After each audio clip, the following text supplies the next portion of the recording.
El misterio de la inmortalidad. Desde los tiempos más remotos de la historia del hombre, Satanás se esforzó por engañar a nuestra raza.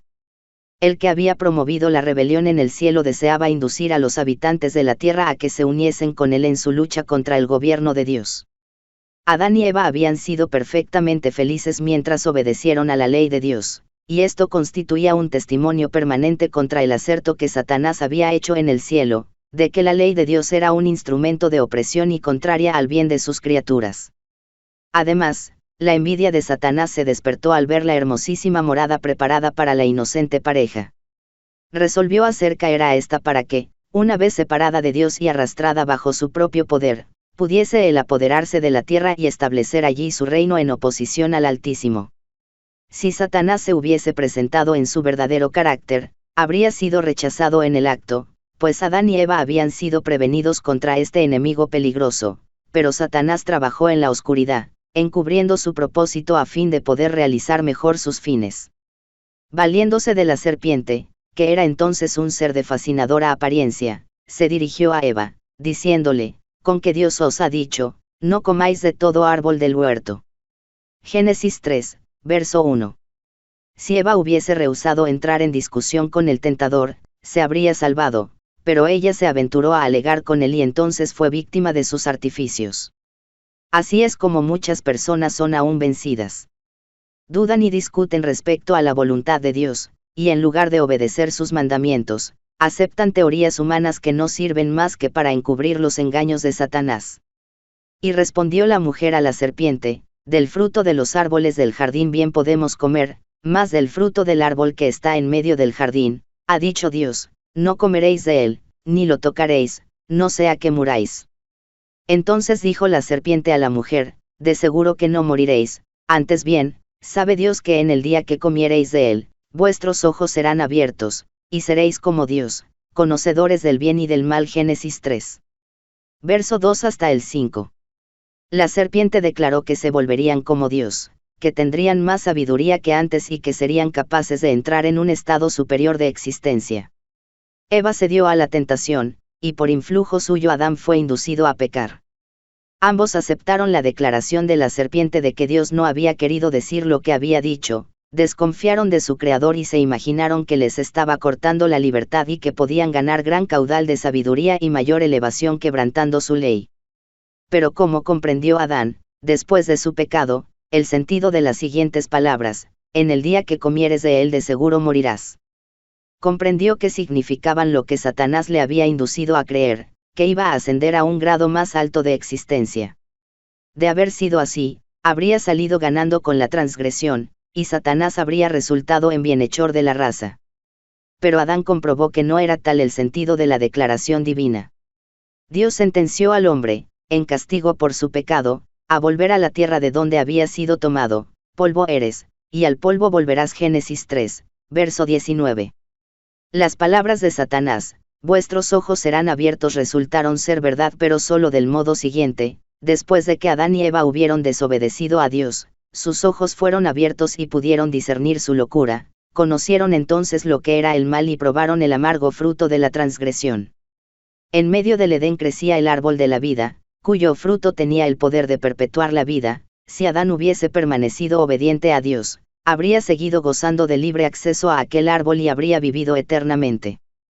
Pero en cuanto hubo pecado, quedó privado de comer del árbol de la vida y sujeto a la muerte. La sentencia divina, «polvo eres, y al polvo volverás», entraña la extinción completa de la vida. La inmortalidad prometida al hombre a condición de que obedeciera, se había perdido por la transgresión.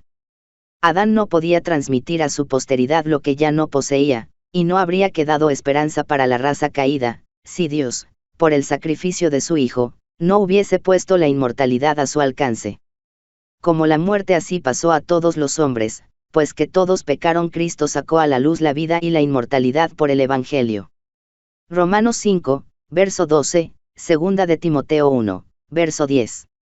Y solo por Cristo puede obtenerse la inmortalidad. Jesús dijo: «El que cree en el Hijo, tiene vida eterna, mas el que es incrédulo al Hijo, no verá la vida». Juan 3:36. Todo hombre puede adquirir un bien tan inestimable si consiente en someterse a las condiciones necesarias. Todos los que perseverando en bien hacer, buscan gloria y honra e inmortalidad, recibirán la vida eterna. Romanos 2, verso 7. El único que prometió a Adán la vida en la desobediencia fue el gran seductor. Y la declaración de la serpiente a Eva en Edén, de seguro que no moriréis, fue el primer sermón que haya sido jamás predicado sobre la inmortalidad del alma. Y sin embargo esta misma declaración, fundada únicamente en la autoridad de Satanás, repercute desde los púlpitos de la cristiandad, y es recibida por la mayoría de los hombres con tanta prontitud como lo fue por nuestros primeros padres. A la divina sentencia, el alma que pecare, esa morirá, Ezequiel 18, verso 20, se le da el sentido siguiente: el alma que pecare, esa no morirá, sino que vivirá eternamente. No puede uno menos que extrañar la rara infatuación con que los hombres creen sin más ni más las palabras de Satanás y se muestran tan incrédulos a las palabras de Dios. Si al hombre, después de su caída, se le hubiese permitido tener libre acceso al árbol de la vida, habría vivido para siempre, y así el pecado habría inmortalizado. Pero un querubín y una espada que arroja llamas guardaban el camino del árbol de la vida, Génesis 3, verso 24, y a ningún miembro de la familia de Adán le ha sido permitido salvar esta raya y participar de esa fruta de la vida. Por consiguiente no hay ni un solo pecador inmortal. Pero después de la caída, Satanás ordenó a sus ángeles que hicieran un esfuerzo especial para inculcar la creencia de la inmortalidad natural del hombre, y después de haber inducido a la gente a aceptar este error, debían llevarla a la conclusión de que el pecador viviría en penas eternas. Ahora el príncipe de las tinieblas, obrando por conducto de sus agentes, representa a Dios como un tirano vengativo, y declara que arroja al infierno a todos aquellos que no le agradan, que les hace sentir eternamente los efectos de su ira, y que mientras ellos sufren tormentos indecibles y se retuercen en las llamas eternas, su Creador los mira satisfecho. Así es como el gran enemigo reviste con sus propios atributos al Creador y bienhechor de la humanidad. La crueldad es satánica. Dios es amor, y todo lo que Él creó era puro, santo, y amable, hasta que el pecado fue introducido por el primer gran rebelde. Satanás mismo es el enemigo que tienta al hombre y lo destruye luego si puede, y cuando se ha adueñado de su víctima se alaba de la ruina que ha causado. Si ello le fuese permitido, prendería a toda la raza humana en sus redes. Si no fuese por la intervención del poder divino, ni hijo ni hija de Adán escaparían. Hoy día Satanás está tratando de vencer a los hombres, como venció a nuestros primeros padres, debilitando su confianza en el Creador e induciéndoles a dudar de la sabiduría de su gobierno y de la justicia de sus leyes. Satanás y sus emisarios representan a Dios como peor que ellos, para justificar su propia perversidad y su rebeldía. El gran seductor se esfuerza en atribuir su propia crueldad a nuestro Padre Celestial, a fin de darse por muy perjudicado con su expulsión del cielo por no haber querido someterse a un soberano tan injusto. Presenta al mundo la libertad de que gozaría bajo su dulce cetro, en contraposición con la esclavitud impuesta por los severos decretos de Jehová. Es así como logra sustraer a las almas de la sumisión a Dios. Cuán repugnante a todo sentimiento de amor y de misericordia y hasta a nuestro sentido de justicia es la doctrina según la cual después de muertos los impíos son atormentados con fuego y azufre en un infierno que arde eternamente, y por los pecados de una corta vida terrenal deben sufrir tormentos por tanto tiempo como Dios viva. Sin embargo, esta doctrina ha sido enseñada muy generalmente y se encuentra aún incorporada en muchos de los credos de la cristiandad. Un sabio teólogo sostuvo: el espectáculo de los tormentos del infierno aumentará para siempre la dicha de los santos. Cuando vean a otros seres de la misma naturaleza que ellos y que nacieron en las mismas circunstancias, cuando los vean sumidos en semejante desdicha, mientras que ellos estén en tan diferente situación, sentirán en mayor grado el goce de su felicidad. Otro dijo lo siguiente: mientras que la sentencia de reprobación se esté llevando a efecto por toda la eternidad sobre los desgraciados que sean objeto de la ira, el humo de sus tormentos subirá eternamente también a la vista de los que sean objeto de misericordia, y que, en lugar de compadecerse de aquellos, exclamarán: Amén. Aleluya. Alabad al Señor. ¿En qué página de la palabra de Dios se puede encontrar semejante enseñanza? ¿Los rescatados no sentirán acaso en el cielo ninguna compasión y ni siquiera un leve asomo de humanidad? ¿Habrán quedado esos sentimientos por ventura sustituidos por la indiferencia del estoico o la crueldad del salvaje? No, 1000 veces no. No es esa la enseñanza del libro de Dios. Los que presentan opiniones como las expresadas en las citas anteriores pueden ser sabios y aún hombres honrados, pero han sido engañados por los sofismas de Satanás. Él es quien los induce a desnaturalizar las enérgicas expresiones de las Sagradas Escrituras, dando al lenguaje bíblico un tinte de amargura y malignidad que es propio de él, Satanás, pero no de nuestro Creador. Vivo yo, dice Jehová el Señor, que no me complazco en la muerte del inicuo, sino antes en que vuelva el inicuo de su camino y viva. Volveos, volveos de vuestros caminos malos, pues porque moriréis. Ezequiel 33, verso 11. ¿Qué ganaría Dios con que creyéramos que Él se goza en contemplar los tormentos eternos, que se deleita en oír los gemidos, los gritos de dolor y las imprecaciones de las criaturas a quienes mantiene sufriendo en las llamas del infierno? ¿Pueden acaso esas horrendas disonancias ser música para los oídos de aquel que es amor infinito? Se alega que esas penas sin fin que sufren los malos demuestran el odio de Dios hacia el pecado, ese mal tan funesto a la paz y al orden del universo. ¡Oh, qué horrible blasfemia! Como si el odio que Dios tiene al pecado fuese motivo para eternizar el pecado. Pues según las enseñanzas de esos mismos teólogos, los tormentos continuos y sin esperanza de misericordia enfurecen sus miserables víctimas, que al manifestar su ira con juramentos y blasfemias, aumentan continuamente el peso de su culpabilidad. La gloria de Dios no obtiene realce con que se perpetúe el pecado a través de los siglos sin fin. Es incalculable para el espíritu humano el daño que ha producido la herejía de los tormentos eternos. La religión de la Biblia, llena de amor y de bondad, y que abunda en compasión, resulta empañada por la superstición y revestida de terror. Cuando consideramos con cuán falsos colores Satanás pintó el carácter de Dios, podemos admirarnos de que se tema, y hasta se aborrezca a nuestro Creador misericordioso. Las ideas espantosas que respecto de Dios han sido propagadas por el mundo desde el púlpito, han hecho miles y hasta millones de escépticos e incrédulos. La teoría de las penas eternas es una de las falsas doctrinas que constituyen el vino de las abominaciones de Babilonia, del cual ella da de beber a todas las naciones. Apocalipsis 14, verso 8, 17, verso 2. Es verdaderamente inexplicable que los ministros de Cristo hayan aceptado esta herejía y la hayan proclamado desde el púlpito. La recibieron de Roma, como de Roma también recibieron el falso día de reposo. Es cierto que dicha herejía ha sido enseñada por hombres piadosos y eminentes, pero la luz sobre este asunto no les había sido dada como a nosotros. Eran responsables tan solo por la luz que brillaba en su tiempo, nosotros tenemos que responder por la que brilla en nuestros días. Si nos alejamos del testimonio de la palabra de Dios y aceptamos falsas doctrinas porque nuestros padres las enseñaron, caemos bajo la condenación pronunciada contra Babilonia, estamos bebiendo del vino de sus abominaciones. Muchos a quienes subleva la doctrina de los tormentos eternos se lanzan al error opuesto. Ven que las santas escrituras representan a Dios como un ser lleno de amor y compasión, y no pueden creer que haya de entregar sus criaturas a las llamas de un infierno eterno. Pero, como creen que el alma es de por sí inmortal, no ven otra alternativa que sacar la conclusión de que toda la humanidad será finalmente salvada.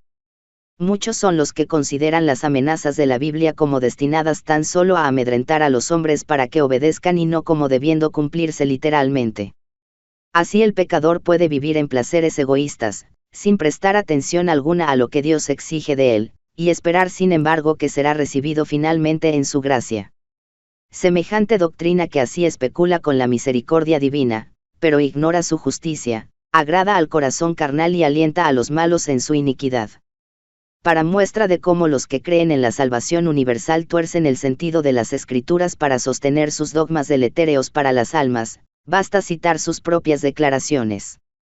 En los funerales de un joven irreligioso, muerto instantáneamente en una desgracia, un ministro universalista escogió por texto de su discurso las siguientes palabras que se refieren a David: ya estaba consolado acerca de Amnón que era muerto. Segunda de Samuel 13, verso 39. A menudo me preguntan, dijo el orador, ¿cuál será la suerte de los que mueren en el pecado, tal vez en estado de embriaguez, o que mueren sin haber lavado sus vestiduras de las manchas ensangrentadas del crimen, o como este joven, sin haber hecho profesión religiosa ni tenido experiencia alguna en asuntos de religión. Nos contentamos con citar las Sagradas Escrituras, la contestación que nos dan al respecto ha de resolver tan tremendo problema. Amnón era pecador en extremo, era impenitente, se embriagó y fue muerto en ese estado. David era profeta de Dios, debía saber si Amnón se encontraba bien o mal en el otro mundo. ¿Cuáles fueron las expresiones de su corazón? El rey David deseó ver a Absalón, porque estaba consolado acerca de Amnón que había muerto. ¿Y qué debemos deducir de estas palabras? ¿No es acaso que los sufrimientos sin fin no formaban parte de su creencia religiosa?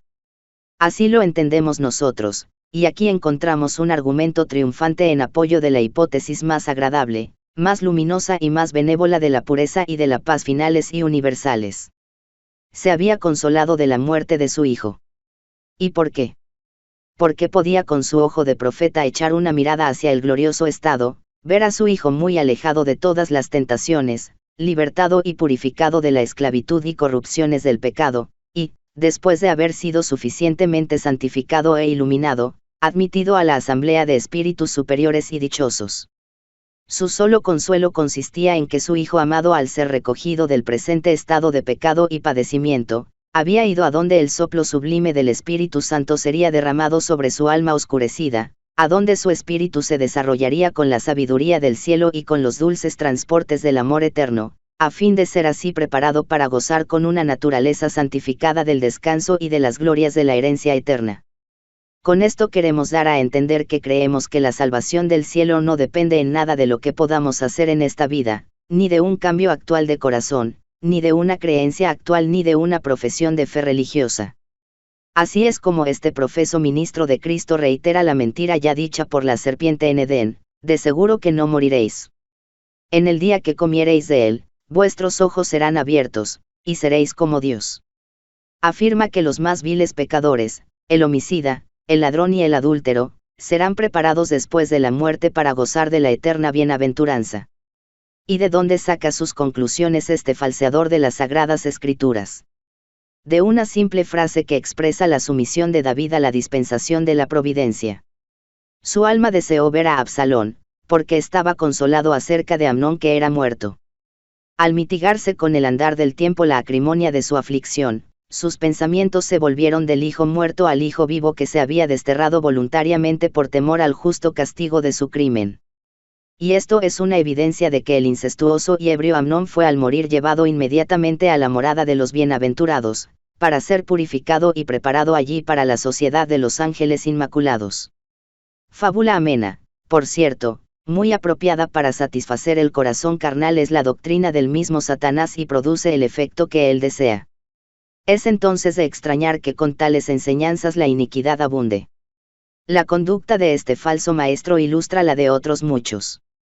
Desprenden de sus contextos unas cuantas palabras de las Sagradas Escrituras, por más que en muchos casos aquellos encierren un significado contrario al que se les presta, y esos pasajes así aislados se tuercen y se emplean para probar doctrinas que no tienen ningún fundamento en la palabra de Dios. El pasaje citado para probar que el borracho Amnón está en el cielo, no pasa de ser una mera conjetura, a la que contradice terminantemente la declaración llana y positiva de las Santas Escrituras de que los dados a la embriaguez no poseerán el reino de Dios. 1 Corintios 6:10. Y así es como los que dudan, los incrédulos y los escépticos convierten la verdad en mentira. Y con tales sofismas se engaña a muchos y se los arrulla en la cuna de una seguridad carnal. Si fuese cierto que las almas de todos los hombres van directamente al cielo en la hora de la disolución, entonces bien podríamos anhelar la muerte antes que la vida. Esta creencia ha inducido a muchas personas a poner fin a su existencia. Cuando está uno anonadado por los cuidados, por las perplejidades y los desengaños, parece cosa fácil romper el delgado hilo de la vida y lanzarse hacia la bienaventuranza del mundo eterno. Dios declara positivamente en su palabra que castigará a los transgresores de su ley. Los que se lisonjean con la idea de que es demasiado misericordioso para ejecutar su justicia contra los pecadores, no tienen más que mirar a la cruz del Calvario. La muerte del Inmaculado Hijo de Dios testifica que la paga del pecado es muerte, que toda violación de la ley de Dios debe recibir su justa retribución. Cristo, que era sin pecado, se hizo pecado a causa del hombre. Cargó con la culpabilidad de la transgresión y sufrió tanto, cuando su Padre apartó su faz de él, que su corazón fue destrozado y su vida aniquilada. Hizo todos esos sacrificios a fin de redimir al pecador. De ningún otro modo habría podido el hombre libertarse de la penalidad del pecado. Y toda alma que se niegue a participar de la expiación conseguida a tal precio, debe cargar en su propia persona con la culpabilidad y con el castigo por la transgresión. Consideremos lo que la Biblia enseña además respecto a los impíos y a los que no se han arrepentido, y a quienes los universalistas colocan en el cielo como santos y bienaventurados ángeles. Al que tuviere sed, le daré a beber de la fuente del agua de la vida de balde. Apocalipsis 21, verso 6. Esta promesa es solo para aquellos que tuvieren sed. Solo aquellos que sienten la necesidad del agua de la vida y que la buscan a cualquier precio, la recibirán. El que venciere heredará todas las cosas, y yo seré su Dios, y él será mi hijo. Apocalipsis 21, verso 7. Aquí también, las condiciones están especificadas. Para heredar todas las cosas, debemos resistir al pecado y vencerlo. El Señor declara por el profeta Isaías: decida al justo que le irá bien. Ay del impío, mal le irá porque según las obras de sus manos le será pagado. Isaías 3, verso 10 y 11. Pero aunque el pecador haga mal 100 veces, dice el sabio, y con todo se le prolonguen los días, sin embargo yo ciertamente sé que les irá bien a los que temen a Dios, por lo mismo que temen delante de él. Al hombre malo empero no le irá bien. Eclesiastés 8, verso 12 y 13. Y San Pablo declara que el pecador se atesora ira para el día de la ira de la manifestación del justo juicio de Dios, el cual pagará a cada uno conforme a sus obras, tribulación y angustia sobre toda persona humana que obra lo malo.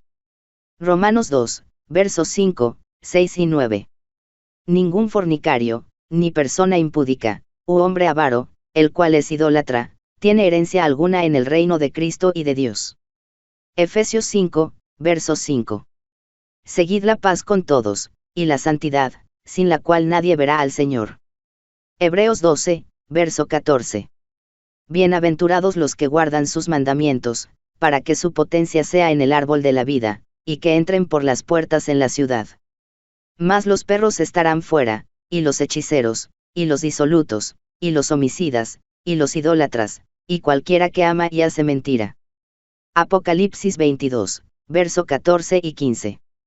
Dios ha hecho a los hombres una declaración respecto de su carácter y de su modo de proceder con el pecador: Jehová, Jehová, Dios compasivo y clemente, lento en iras y grande en misericordia y en fidelidad, que usa de misericordia hasta la 1000ª generación, que perdona la iniquidad, la transgresión y el pecado, pero que de ningún modo tendrá por inocente al rebelde. Éxodo 34, versos 6 y 7. Destruirá a todos los inicuos. Los transgresores todos a una serán destruidos, el porvenir de los malos será cortado. Salmo 145, verso 20, 37, verso 38. El poder y la autoridad del gobierno de Dios serán empleados para vencer la rebelión, sin embargo, todas las manifestaciones de su justicia retributiva estarán perfectamente en armonía con el carácter de Dios, de un Dios misericordioso, paciente y benévolo. Dios no fuerza la voluntad ni el juicio de nadie. No se complace en la obediencia servil. Quiere que las criaturas salidas de sus manos le amen porque es digno de amor. Quiere que le obedezcan porque aprecian debidamente su sabiduría, su justicia y su bondad. Y todos los que tienen justo concepto de estos atributos le amarán porque serán atraídos a él por la admiración de sus atributos. Los principios de bondad, misericordia y amor enseñados y puestos en práctica por nuestro Salvador son fiel trasunto de la voluntad y del carácter de Dios. Cristo declaró que no enseñaba nada que no hubiese recibido de su Padre. Los principios del gobierno divino se armonizan perfectamente con el precepto del Salvador: amad a vuestros enemigos. Dios ejecuta su justicia sobre los malos para el bien del universo, y hasta para el bien de aquellos sobre quienes recaen sus juicios. Él quisiera hacerlos felices, si pudiera hacerlo de acuerdo con las leyes de su gobierno y la justicia de su carácter. Extiende hasta ellos las manifestaciones de su amor, les concede el conocimiento de su ley y los persigue con las ofertas de su misericordia, pero ellos desprecian su amor, invalidan su ley y rechazan su misericordia. Por más que reciben continuamente sus dones, deshonran al dador, aborrecen a Dios porque saben que aborrece sus pecados. El Señor soporta mucho tiempo sus perversidades, pero la hora decisiva llegará al fin y entonces su suerte quedará resuelta. Encadenará Él entonces estos rebeldes a su lado. Los obligará a hacer su voluntad. Los que han escogido a Satanás por jefe, y que se han puesto bajo su poder, no están preparados para entrar en la presencia de Dios. El orgullo, el engaño, la impureza, la crueldad se han arraigado en sus caracteres. Pueden entonces entrar en el cielo para morar eternamente con aquellos a quienes despreciaron y odiaron en la tierra.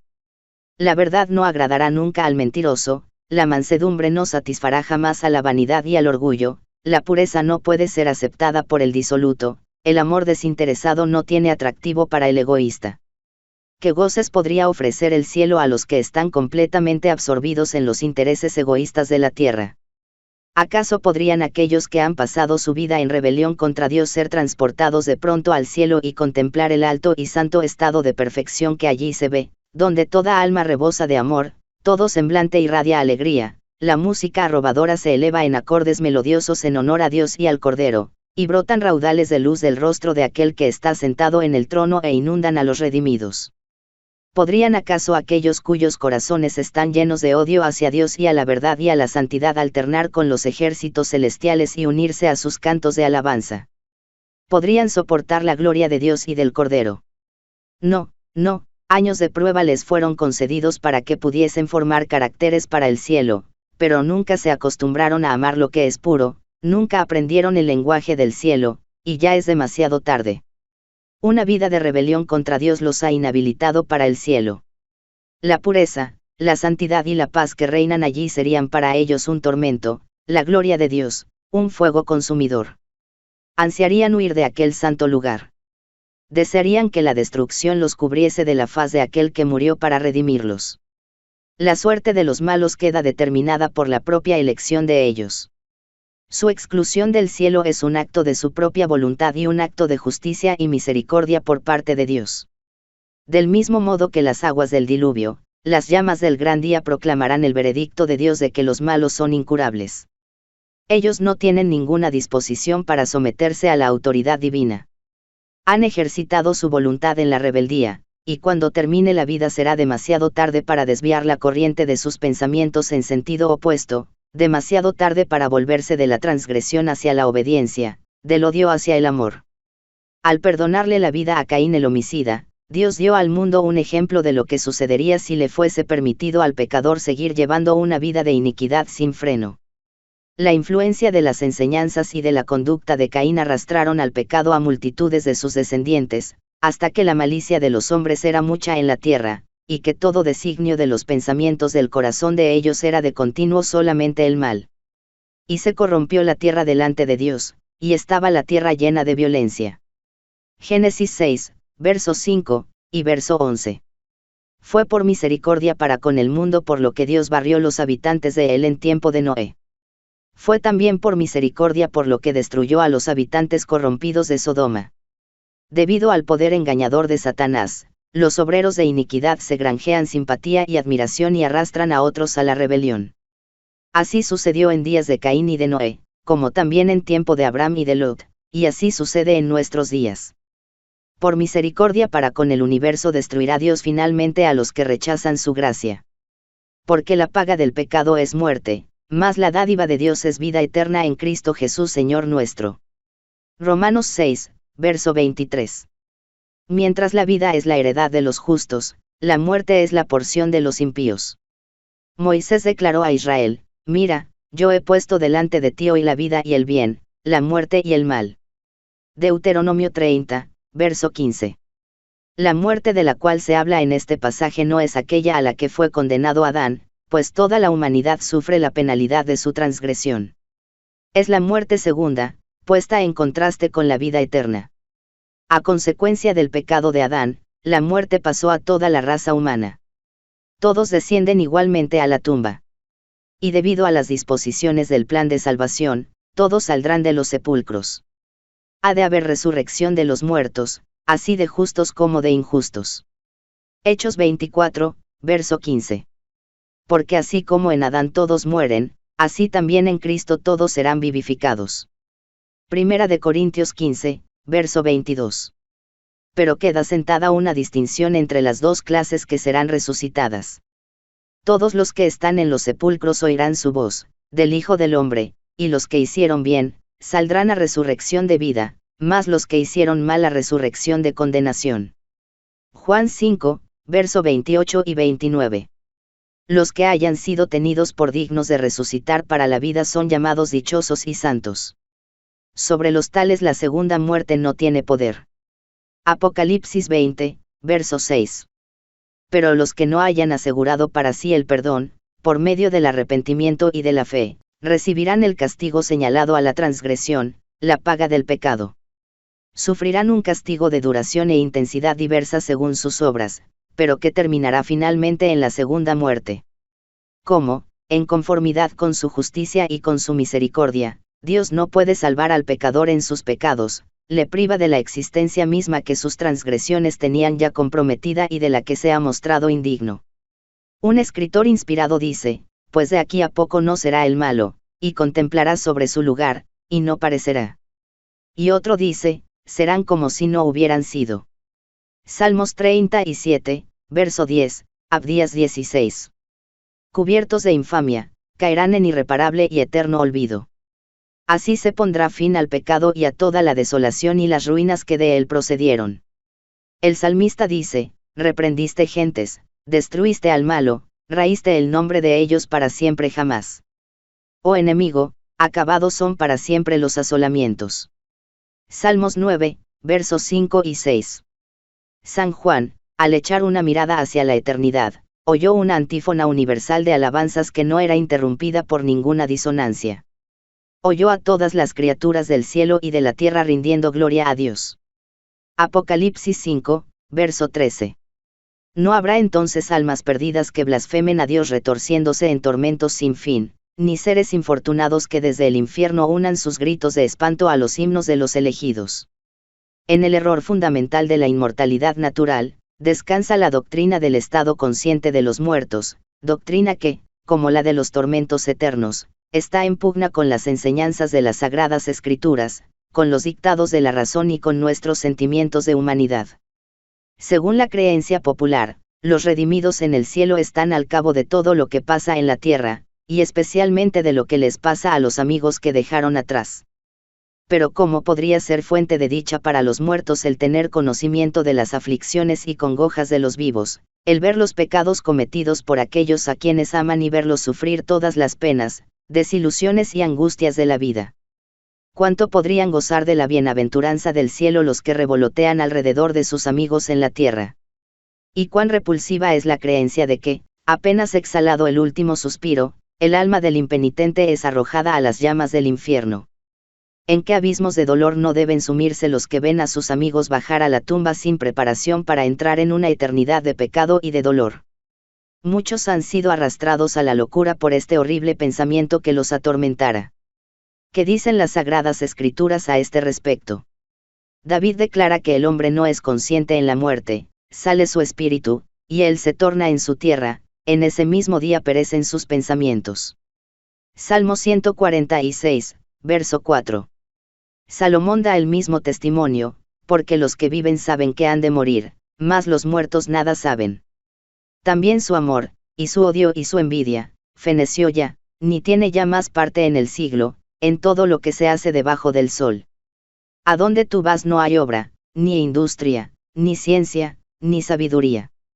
Eclesiastés 9, versos 5 y 6. Y el verso 10.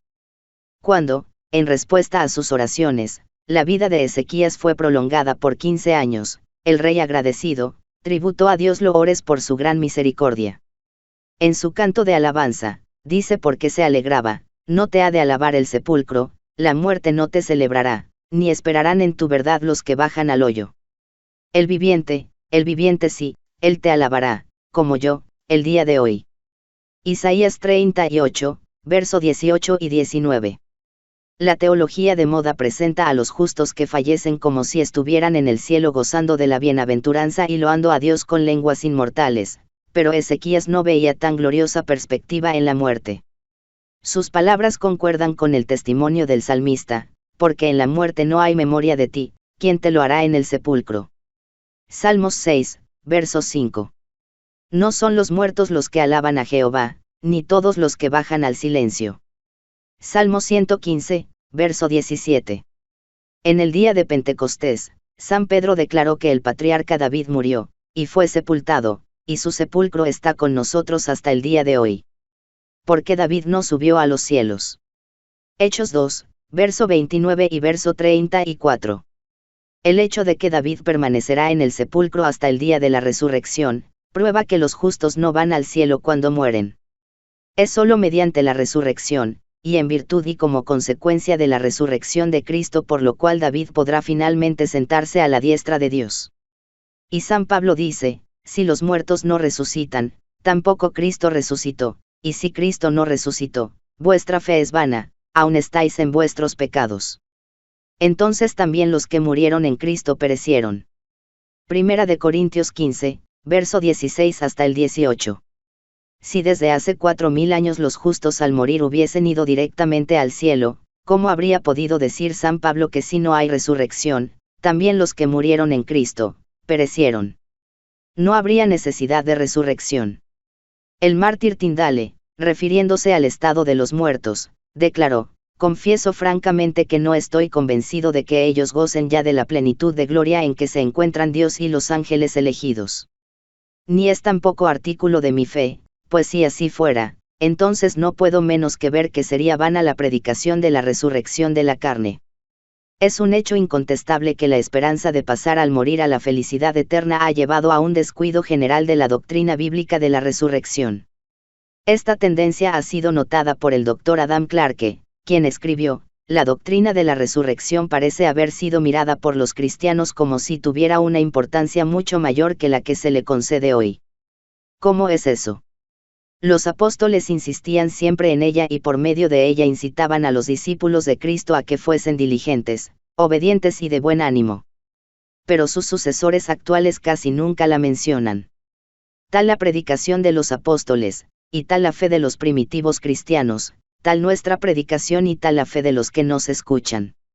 No hay doctrina en la que el Evangelio insista más, y no hay doctrina que la predicación de nuestros días trate con mayor descuido. Y así siguieron las cosas hasta resultar en que la gloriosa verdad de la resurrección quedó casi completamente oscurecida y perdida de vista por el mundo cristiano. Es así que un escritor religioso autorizado, comentando las palabras de San Pablo en Primera de Tesalonicenses 4, verso 13 hasta el 18, dice, para todos los fines prácticos de consuelo, la doctrina de la inmortalidad bienaventurada de los justos reemplaza para nosotros cualquier doctrina dudosa de la segunda venida del Señor. Cuando morimos es cuando el Señor viene a buscarnos. Eso es lo que tenemos que esperar y para lo que debemos estar precavidos. Los muertos ya han entrado en la gloria. Ellos no esperan el sonido de la trompeta para comparecer en juicio y entrar en la bienaventuranza. Pero cuando Jesús estaba a punto de dejar a sus discípulos, no les dijo que irían pronto a reunírsele. Voy a prepararos el lugar, les dijo. Y si yo fuere y os prepararé el lugar, vendré otra vez, y os recibiré conmigo. Juan 14, verso 2 y verso 3. Y San Pablo nos dice además que el mismo Señor con aclamación, con voz de arcángel, y con trompeta de Dios, descenderá del cielo, y los muertos en Cristo resucitarán primero, luego nosotros, los que vivimos, los que quedamos, juntamente con ellos seremos arrebatados en las nubes a recibir al Señor en el aire, y así estaremos siempre con el Señor. Y agrega, por tanto, consolaos los unos a los otros en estas palabras. Primera de Tesalonicenses 4, verso 16 hasta el 18. Cuán grande es el contraste entre estas palabras de consuelo y las del ministro universalista citadas anteriormente. Este último consolaba a los amigos en duelo con la seguridad de que por pecaminoso que hubiese sido el fallecido, apenas hubo exhalado su último suspiro, debió ser recibido entre los ángeles. San Pablo recuerda a sus hermanos la futura venida del Señor, cuando las losas de las tumbas serán rotas y los muertos en Cristo resucitarán para la vida eterna. Antes de entrar en la mansión de los bienaventurados, todos deben ser examinados respecto a su vida, su carácter y sus actos deben ser revisados por Dios. Todos deben ser juzgados con arreglo a lo escrito en los libros y recompensados según hayan sido sus obras. Este juicio no se verifica en el momento de la muerte. Notad las palabras de San Pablo, por cuanto ha establecido un día, en el cual ha de juzgar al mundo con justicia, por aquel varón al cual determinó, dando fe a todos con haberle levantado de los muertos. Hechos 17, verso 31. El apóstol enseña aquí lisa y llanamente que cierto momento, entonces por venir, había sido fijado para el juicio del mundo. San Judas se refiere a aquel mismo momento cuando dice, a los ángeles que no guardaron su original estado, sino que dejaron su propia habitación, los ha guardado en prisiones eternas, bajo tinieblas, hasta el juicio del gran día. Y luego cita las palabras de Enoc, he aquí que viene el Señor, con las huestes innumerables de sus santos ángeles, para ejecutar juicio sobre todos. Judas verso 6, verso 14 y verso 15. San Juan declara que vio a los muertos, pequeños y grandes, estar en pie delante del trono, y abriéronse los libros, y los muertos fueron juzgados de acuerdo con las cosas escritas en los libros. Apocalipsis 20, verso 12. Pero si los muertos están ya gozando de la bienaventuranza del cielo o están retorciéndose en las llamas del infierno, ¿qué necesidad hay de un juicio venidero? Las enseñanzas de la palabra de Dios respecto a estos importantes puntos no son oscuras ni contradictorias, una inteligencia mediana puede entenderlas. Pero ¿qué espíritu imparcial puede encontrar sabiduría o justicia en la teoría corriente? ¿Recibirán acaso los justos después del examen de sus vidas en el día del juicio, esta alabanza? Muy bien, siervo bueno y fiel, entra en el gozo de tu Señor, cuando ya habrán estado habitando con Él tal vez durante siglos. Se sacará a los malos del lugar de tormento para hacerles oír la siguiente sentencia del juez de toda la tierra: apartaos de mí, malditos, al fuego eterno. Mateo 25, verso 21 y verso 41. Burla solemne. Vergonzosa ofensa inferida a la sabiduría y justicia de Dios. La teoría de la inmortalidad del alma fue una de aquellas falsas doctrinas que Roma recibió del paganismo para incorporarla en el cristianismo. Martín Lutero la clasificó entre las fábulas monstruosas que forman parte del estercolero romano. Comentando las palabras de Salomón, en el Eclesiastés, de que los muertos no saben nada, el reformador dice, otra prueba de que los muertos son insensibles. Salomón piensa que los muertos están dormidos y no sienten absolutamente nada. Pues los muertos descansan, sin contar ni los días ni los años, pero cuando se despierten les parecerá como si apenas hubiesen dormido un momento. En ningún pasaje de las Santas Escrituras se encuentra declaración alguna de que los justos reciban su recompensa y los malos su castigo en el momento de la muerte. Los patriarcas y los profetas no dieron tal seguridad. Cristo y sus apóstoles no la mencionaron siquiera. La Biblia enseña a las claras que los muertos no van inmediatamente al cielo. Se les representa como si estuvieran durmiendo hasta el día de la resurrección. Primera de Tesalonicenses 4, verso 14, Job 14, verso 10 hasta el 12. El día mismo en que se corta el cordón de plata y se quiebra el tazón de oro, Eclesiastés 12, verso 6, perecen los pensamientos de los hombres. Los que bajan a la tumba permanecen en el silencio. Nada saben de lo que se hace bajo el sol. Job 14, verso 21. Descanso bendito para los exhaustos justos. Largo o corto, el tiempo no les parecerá más que un momento. Duermen hasta que la trompeta de Dios los despierte para entrar en una gloriosa inmortalidad. Porque sonará la trompeta, y los muertos resucitarán incorruptibles. Porque es necesario que este cuerpo queráptebel se revista de incorrupción, y que este cuerpo mortal se revista de inmortalidad. Y cuando este cuerpo queráptebel se haya revestido de incorrupción, y este cuerpo mortal se haya revestido de inmortalidad, entonces será verificado el dicho que está escrito: tragada ha sido la muerte victoriosamente. Primera de Corintios 15, versos 52 hasta el 54. En el momento en que sean despertados de su profundo sueño, reanudarán el curso de sus pensamientos interrumpidos por la muerte. La última sensación fue la angustia de la muerte. El último pensamiento era el de que caían bajo el poder del sepulcro. Cuando se levanten de la tumba, su primer alegre pensamiento se expresará en el hermoso grito de triunfo: ¿dónde está, oh muerte, tu aguijón? ¿Dónde está, oh sepulcro, tu victoria? Primera de Corintios 15 verso 55.